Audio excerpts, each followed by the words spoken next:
beautiful little park here. Oh, look at that. Is that a raven? Even the raven likes the Five Guys French fry. Check that out. They all get along over here. Alright, there's some city pigeons, grackles and cackles, and even a little squirrel eating the Five Guys. Okay, let me just get this where I'm at here. Yes, tree, hello.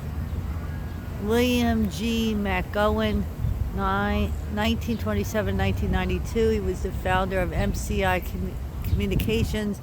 MCI challenged AT&T's monopoly of the telephone industry and went on to become one of the nation's leaders in that field. McGowan was also a major financial contributor to many medical institutions and fields of research.